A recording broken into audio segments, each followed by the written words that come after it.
எல்லோருக்கும் வணக்கம். மட்டன் குழம்பு வைக்கலான்னு சொல்லி மட்டன் எடுத்துகிட்டு வந்திருந்தாங்க. எங்கள் மெத்தேடில் நான் வேறு மாதிரி வைப்பேன். இவங்க மெத்தேடில் எப்படி வைக்கலான்னு, இவங்க கசகசா, சோம்பு, சீரகம், கொஞ்சம் மிளகு வறுத்து நல்லா எண்ணெய் இல்லாமல் சர்சர்னு வறுத்துற ரொம்ப கருகு விடாமல் சுமாராக லைட்டாக சிவக்கிற மாதிரி வறுத்துட்டு அதை தனியாக எடுத்து வச்சுக்கிட்டு, அப்புறம் வெங்காயம், சின்ன வெங்காயம், பெரிய வெங்காயம் எது வேணாலும் போட்டுக்கலாம். வெங்காயத்தை வதக்கிட்டு அப்புறம் எல்லாமே ஒரே வீட்டாளுகளாக இருந்தாலுமே ஒவ்வொருத்தரும் ஒவ்வொரு மாதிரி குழம்பு வைப்போம். ஏன்னா ஒவ்வொரு வீட்டிலேருந்து வந்தவங்களா இருக்கும். இப்போ நான் எங்கள் அம்மா மெத்தடில் வைப்பேன். அவங்க அம்மா மெத்தடில் அவங்க வைப்பாங்க. ஒவ்வொரு வீட்லேயும் ஒவ்வொரு மாதிரி வித்தியாசப்படும். குழம்புகள் டேஸ்ட் வித்தியாசப்படும். மசால் பொடி வித்தியாசம் இருக்குது. அதனால் குழம்பு டேஸ்ட்டும் வித்தியாசம் மாறும். இந்த மாதிரி வறுத்துட்டு நான் இந்த மாதிரி செய்ய மாட்டேன். வேறு மாதிரி நான் வெங்காயம் மசாலோட சின்ன வெங்காயத்தை பச்சையாக வதக்காமல் பச்சையாக அரைச்சிட்டு, அப்புறம் அப்படியே கசகசா இல்ல இந்த தனியா பொடியும், தேங்காயும் சேர்த்து அரைச்சு குழம்பு வச்சுருவேன். அப்புறம் எண்ணெய் ஊற்றி வெங்காயமும், தக்காளியும் வதக்கினாங்க. தக்காளி நிறையா போடும்போது என்ன ஆகுதுன்னா, நமக்கு நல்லா குழம்பு நிறைய பேர் இருக்கும்போது குழம்பு நல்லா திக்காக கிடைக்கும் அப்படின்னு. இந்த டேஸ்ட்டும் நல்லா தான் இருந்துச்சு.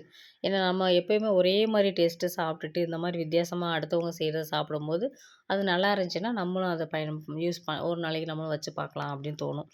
அதனால தான் நான் வீடியோ எடுத்தேன். ஒரு வேளை திரும்ப நம்ம வைக்கும்போது கேட்க முடியாட்டி போச்சுன்னா நம்ம வீடியோவில் இருந்துச்சுன்னா நம்ம பார்த்துக்கலாம் அப்படின்னு. அப்புறம் வெங்காயம், வெள்ளைப்பூடு, அப்புறம் தக்காளி எல்லாம் தக்காளி நிறையா தக்காளி போட்ட மாதிரி இருந்துச்சு. ஆனால் சாப்பிடும்போது அந்தளவு புளிப்பாலாம் இல்லை, நல்லா தான் இருந்துச்சு. அப்புறம் லைட்டாக உப்பு சேர்த்து வதக்குறது. ஏன்னா சீக்கிரம் வதங்கட்டுன்றதுக்காக போட்டு வதக்கிட்டு, ஆறின பின்னாடி தேங்காய் இதை தனியாக அரைச்சிட்டு அப்புறம் தேங்காய் போட்டு அரைச்சது. நான் அதுக்கெலாம் இடையில ஒரு சின்ன வெங்காயத்தை அறுத்து போட்டு சின்னதாக இந்த லிவர் இருக்கும் இல்லையா, லிவர் சாப்பிட நல்லாயிருக்கும் அப்படின்றதுக்காக கோழியுடைய லிவர் தனியாக வதக்கி அதில் பெப்பர் பொடி போட்டு நான் கொஞ்சமாக அதில் எண்ணெயிலே வேக வச்சா நல்லாயிருக்கும். இப்போ முந்திரி கொஞ்சம் ஒரு 5-6 முந்திரி சேர்த்துக்கிட்டு அந்த வெங்காயம் தக்காளியோடு சேர்த்து வலுவலுன்னு அரைச்சிக்கிறது. தேங்காயும் சேர்த்து தான் அரைச்சது. மசாலா அரைச்சாச்சு. அதில் ஊற்றிட்டு அப்புறம் தேங்காயும் அந்த பேஸ்ட்டு எல்லாத்தையும் அரைச்சி ஊற்றிடுச்சு. அது முந்திரி ஏன் போடுறோன்னா கொஞ்சம் நல்லா ஒரு திக்னஸ்க்காக அது போடுறது. டேஸ்ட்டு நல்லா தான் இருந்துச்சு. இந்த கிளி வேறு கத்திக்கிட்டே இருக்கு. காலையில் இட்லிக்கே பண்ணியாச்சு. இட்லிக்கு சாப்பிட்டா நல்லா இருக்குமேன்னு சொல்லி இட்லிக்கு பண்ணியாச்சு. அந்த குழம்பு மத்தியானத்துக்கும் வச்சாச்சு. காலையில் வச்சுட்டோம்னா 2 நேரத்துக்கும் ஆகும் அப்படின்னு. இட்லி நல்லா பஞ்சு அதாவது மல்லிகைப்பூன்னு சொல்லுவாங்க இல்லையா, அந்த மாதிரி மதுரை மல்லிகைப்பூ இட்லியும் மட்டன் குழம்பும்.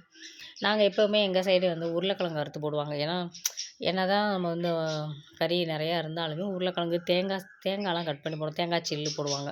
அப்போ அதோடைய நம்மளுக்கு அதை எடுத்து சாப்பிட்றதுக்கு நல்லாயிருக்கும். சின்ன வயசுல அது பழக்கனால அதை எடுத்து சாப்பிட நல்லாயிருக்கும்.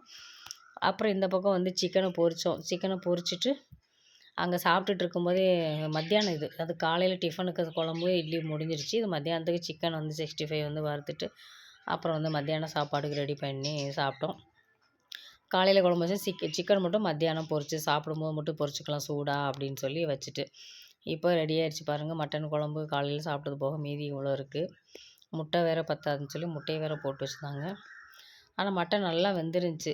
அந்தளவுக்கு ரொம்ப நேரம் வேகலை. குக்கரில் 3 விசில் 4 விசிலுக்கே நல்லா வெந்துடும். ஆனால் நம்ம சென்னையெல்லாம் பார்த்தீங்கன்னா ஒரு விசிலே வராது, ஆனால் நல்லா வெந்திருக்கும். ஒரு வகை டவுட்டாகவே இருக்கும். அவ்வளோதாங்க, சாப்பிட ரெடி பண்ணி எடுத்து வச்சுட்டோம். எல்லாம் கீழே தான் டேபிளில் வச்சு சாப்பிட்றோன்னா கீழே எல்லோரும் இலை இருக்குது. அவங்க வீட்டில் மரம் வச்சுருக்காங்க, வாழை மரம். அதனால் அதில் இலையை கட் பண்ணிவிட்டு வாழை இலை போட்டு சாப்பிட்டாலே டேஸ்ட்டு தனியாக இருக்கும். சூப்பராக இருக்குது. இந்த வீடியோ பிடிச்சி லைக் பண்ணுங்கள், சப்ஸ்கிரைப் பண்ணுங்கள்.